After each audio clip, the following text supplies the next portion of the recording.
കൊളംബോ ടെസ്റ്റിൽ ഇന്ത്യക്കെതിരെ ആദ്യ ഇന്നിംഗ്സിൽ ശ്രീലങ്ക പതർന്നു. രണ്ടാം ദിനം മത്സരം അവസാനിക്കുമ്പോൾ 8 റൺസിന് 2 വിക്കറ്റ് എന്ന നിലയിലാണ് ആതിഥേയർ. 495 റൺസിന്റെ കൂറ്റൻ റൺ വലയാണ് ശ്രീലങ്കയ്ക്ക് മുന്നിലുള്ളത്. ഗീസ് പീറ്റർ വിവരങ്ങൾ നൽകും. ഗീസ്, ഗുഡ് മോർണിംഗ്. ശ്രീലങ്ക പതറുകയാണ്. അശ്വതി, ശ്രുതി, വെരി ഗുഡ് മോർണിംഗ്. ശ്രീലങ്കയെ സംബന്ധിച്ചിടത്തോളം അവരുടെ മണ്ണിൽ നടക്കുന്ന മത്സരത്തിൽ ആദ്യ മത്സരം അവർക്ക് കൈവിട്ടു പോയി.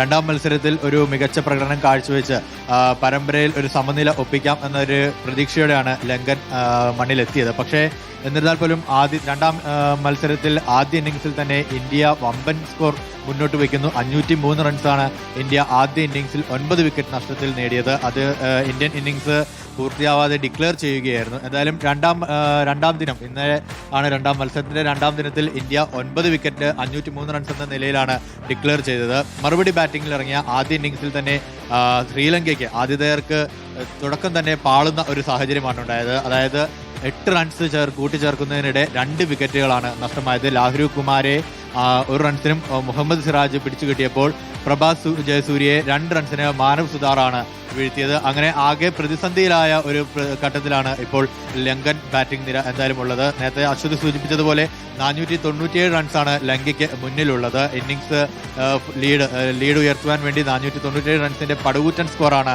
ലങ്കയ്ക്ക് മുന്നിലുള്ളത്. ഒപ്പം തന്നെ ധ്രുവ് ജൂറലിന്റെ സെഞ്ചുറി ഇന്നിംഗ്സ് ആദ്യ ദിനം ദേവദത്ത് പടിക്കൽ സെഞ്ചുറി നേടിയിരുന്നു.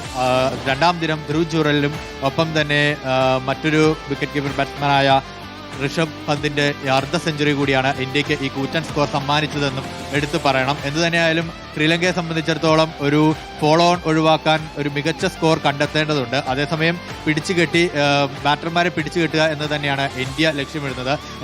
മൂന്നാം ദിനമായ ഇന്ന് തന്നെ ലങ്കയെ പൂർണ്ണമായും കയ്യിലൊതുക്കി ഫോളോ ഓൺ വിടാനുള്ള ഒരു ലക്ഷ്യമാണ് ഇന്ത്യൻ ക്യാമ്പ് എന്തായാലും കാണുന്നത്. ഒപ്പം തന്നെ മത്സരം വിജയിച്ച് സമ്പൂർണ്ണ ആധിപത്യം നടത്തി ഒരു വൈറ്റ് വാഷിന് വേണ്ടി ഇന്ത്യ ശ്രമിക്കുമ്പോൾ ആ നാണക്കേട്, അപമാനം ഒഴിവാക്കുക എന്നതാണ് ലങ്കയുടെ ലക്ഷ്യം. ശ്രുതി, അശ്വതി. ശരി, ഗീസ് പീറ്ററാണ് വിവരങ്ങൾ നൽകിയത്.